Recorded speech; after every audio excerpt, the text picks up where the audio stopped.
نبی پاک صلی اللہ تعالیٰ علیہ وسلم کی نگاہ فیض سے جن لوگوں کی تربیت ہوئی اور پھر انہوں نے اپنے علم سے، اپنی حکمت سے، اپنی دانائی سے اور اپنی بے پناہ جرت اور بہادری سے دنیا میں بہترین نمونہ چھوڑا، ان میں سے ایک بڑا نام حضرت مولا علی شیر خدا کا ہے۔ بالعموم ہم یہ دیکھتے ہیں کہ جو لوگ بہت زیادہ بہادر ہوتے ہیں نا، میدانوں کے ہوتے ہیں، لڑنے، جہاد کرنے، جد و جہد کرنے کا مزاج رکھتے ہیں، ان کا علم سے شغف نہیں ہوتا، پڑھنا لکھنا، دانائی کی بات کرنا، حکمت کی بات کرنا ان کا کام نہیں ہوتا، وہ تو میدان کے لوگ ہیں۔ اور جو لوگ کتاب کے، علم کے، اس معاملے کے ہوتے ہیں، ان میں کئی دفعہ ایسا ہوتا ہے اللہ ماشاءاللہ کہ وہ لوگ کتاب کے تو ہوتے ہیں، علم حکمت کے تو ہوتے ہیں، لیکن میدان کے اندر تلوار لے کے بنفس نفیس شامل ہونا ان کے بس کی بات نہیں ہوتی۔ لیکن تاریخ میں حضرت مولا علی شیر خدا ایک عجیب فضیلت والی شخصیت ہیں کہ وہ اگر علم کی بات کریں تو ان سے زیادہ دانا کوئی نہیں، حکمت کی بات کریں تو ان سے زیادہ بہترین بات کرنے والا کوئی نہیں، ان کے پاس بیٹھا جائے تو انسان کی تربیت کرنے والا ان سے اچھا مربی نظر کوئی نہیں آتا۔ یہ ساری باتیں بھی مسلمہ ہیں، لیکن اگر وہ تلوار لے کے میدان میں نکل آئیں تو دیواریں ہلتی رہتی ہیں اور در کانپ جاتا ہے، اور علی کا نام سن کے اب بھی خیبر کانپ جاتا ہے۔ تو ایک تو حضرت علی شیر خدا رضی اللہ تعالیٰ عنہ کی زندگی میں یہ دو باتیں کہ علم، حکمت، دانائی، جذبہ، شوق جہاد کے لیے، اور پھر میدان کے اندر ثابت قدمی، اور تیسری بات جو بڑی متاثر کن ہے اور اپنی طرف کھینچتی ہے وہ یہ ہے کہ ان کی سادگی، ان کا عجز، ان کا خلوص، ان کا بالکل نارمل زندگی گزارنا، عام لوگوں کی طرح اپنے روزمرہ کے معاملات کو سر انجام دینا۔ جو آدمی کسی غیر معمولی حیثیت کا مالک ہو جاتا ہے نا، اس کا اٹھنا بیٹھنا عام لوگوں جیسا نہیں رہتا، اس کا کچھ نہ کچھ پروٹوکول ہو جاتا ہے، کچھ نہ کچھ اس کی آؤ بھگت ہو جاتی ہے، دو چار لوگ اس کے لیے کھڑے ہونے لگ جائیں تو اس کے ذہن میں بھی بات آتی ہے کہ میں کچھ چیز ہوں، اللہ معاف فرمائے۔ لیکن بالکل ایک سادہ زندگی، عام لوگوں کے لیے دستور عمل، یہ تین باتیں بڑی متاثر کن ہیں۔ آپ دیکھیے، سب سے پہلے تو ایک بات سمجھیں، اللہ تعالیٰ نے قرآن مجید میں فرمایا کہ ان الذین آمنوا وعملوا الصالحات سیجعل لهم الرحمن ودا، فرمایا بے شک وہ لوگ جو ایمان لائے اور جنہوں نے نیک اعمال کیے، رحمان لوگوں کے دلوں میں ان کی محبت پیدا فرما دے گا۔ حضرت عبداللہ ابن عباس رضی اللہ تعالیٰ عنہ فرمایا کرتے تھے اس آیت کا پہلا مصداق حضرت علی شیر خدا ہے۔ کیوں؟ اس لیے کہ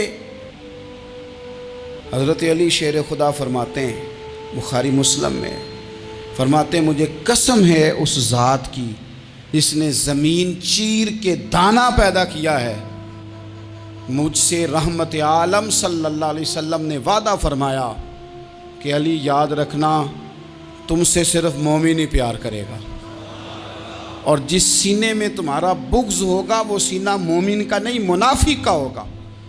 تم سے مومن پیار کریں گے، مومنوں کے دلوں میں کشش ہوگی تمہارے لیے، ان کے سینے کشادہ ہوں گے تمہارے حق میں۔ حضرت مولا علی شیر خدا کی محبت، ان کا نام آئے تو دل ٹھنڈا ہو جائے، آنکھوں میں روشنی آئے، چہرہ روشن ہو جائے، تو معنی یہ ہے کہ ایمان مضبوط ہے دل میں۔ اور اگر بندہ کمزور ہونے لگ جائے، اگر اس کی کیفیات کوئی اور رنگ پیش کریں، تو معنی یہ ہے کہ ایمان سینے میں مضبوط نہیں ہے۔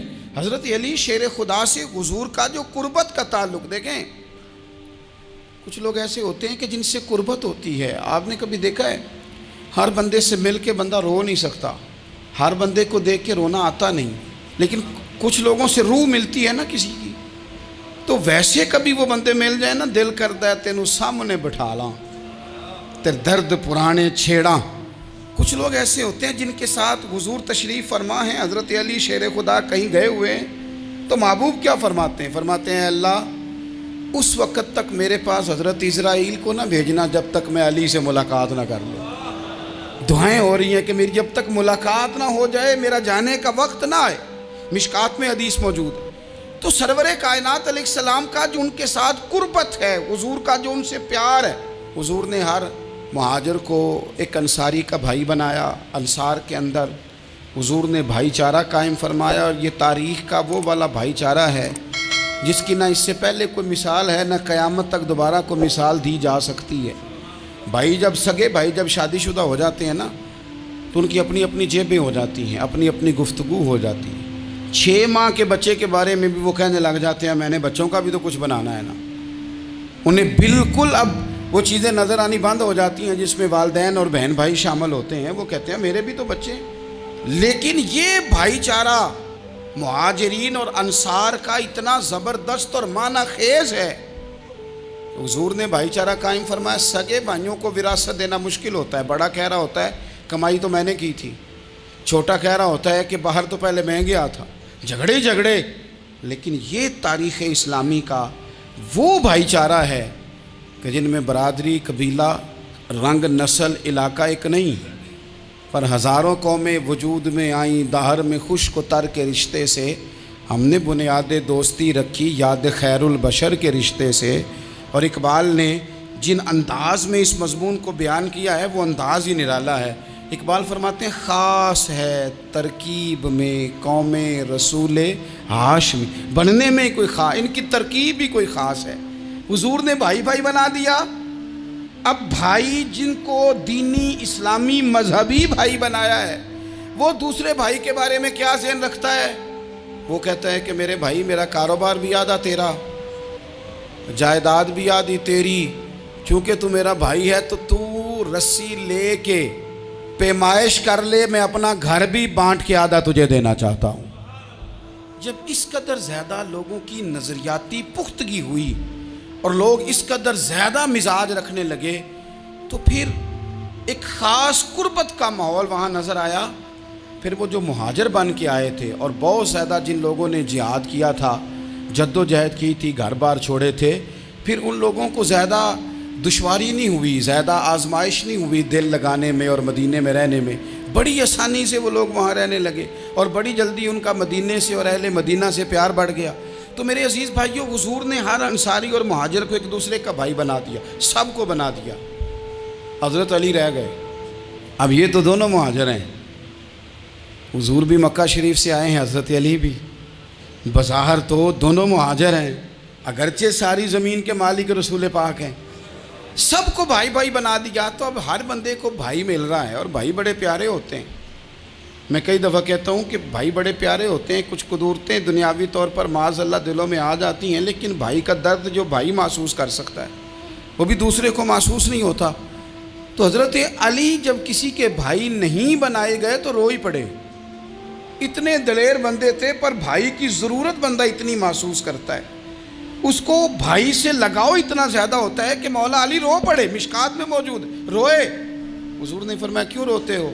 عرض کی حضور آپ نے سب کو ایک دوسرے کا بھائی بنایا ہے، میں رہ ہی گیا ہوں، مجھے کسی کا بھائی نہیں بنایا۔ اب وہ آنسوؤں میں لپٹی ہوئی وہ بات حضرت علی نے عرض کی، تو محبوب نے فرمایا علی انت اخی فی الدنیا والآخرہ، فرمایا علی تو میرا بھائی ہے، اور نرا دنیا میں نہیں، تو دنیا اور آخرت میں میرا بھائی ہے، تو میرا بھائی ہے دنیا میں بھی اور آخرت میں۔ تو حضرت مولا علی شیر خدا کرم اللہ تعالی وجہہ الکریم کے جو فضائل ہیں، جو ان کے خصائص ہیں، ان کی جو فضیلت کی باتیں، میں نے جیسے کہا کہ انہیں بڑی زیادہ دلچسپی تھی میدان جہاد سے، شوق شہادت ان کا دیدنی تھا۔ ایک موقع پر نبی پاک صلی اللہ تعالیٰ علیہ وسلم نے ارادہ فرمایا کہ حضرت علی کو اپنا نائب بنا کے مدینہ منورہ میں چھوڑ کے جایا جائے۔ محبوب کریم علیہ السلام جب بھی تشریف لے جاتے تھے تو کسی ایک کو نائب بنا کر مدینہ منورہ میں چھوڑ جاتے۔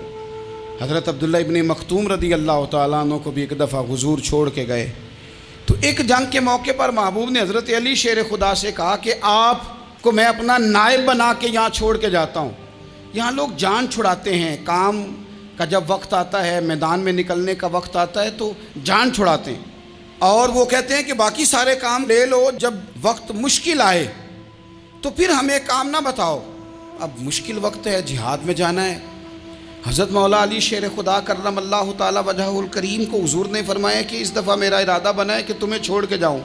تو حضرت علی کو چھوڑ کے جایا جا رہا ہے، ان کو مدینے میں رہنا ہے، میدان میں نہیں جانا۔ عام آدمی کتنا پسند کرتا ہے کہ میں آرام سے رہوں گا، لیکن حضرت علی کو اتنا شوق تھا میدان جہاد کا، اتنی تڑپ تھی ان کے دل کے اندر کہ عرض کرنے لگے یا رسول اللہ صلی اللہ تعالی علیہ وسلم، رو پڑے، کہنے لگے حضور ساری دنیا میدان میں جہاد کرے گی اور میں یہاں عورتوں اور بچوں کے پاس رہوں گا، میں یہاں عورتوں اور بچوں کے بیچ وقت گزاروں، حضور مجھے لے کے جائیں۔ تو وہاں بھی حضور نے محبت کی بات سمجھائی، فرمایا علی جب حضرت موسیٰ کوہ طور پہ گئے تھے تو اپنے بھائی جناب ہارون کو چھوڑ گئے تھے، تو تم بھی تو میرے لیے اسی طرح ہو نا جس طرح موسیٰ کے لیے ہارون تھے۔ لیکن فرمایا یہ یاد رکھنا میرے بعد نبی کوئی نہیں، حضرت موسیٰ بھی نبی ہیں اور جناب ہارون بھی نبی ہیں علیہم السلام، لیکن وہ انہیں چھوڑ کے گئے تھے، میں تمہیں چھوڑ کے جا رہا ہوں۔ کہ ایک بات اپنے ذہن کے اندر بٹھانا کہ میرے بعد کوئی نبی نہیں آئے گا۔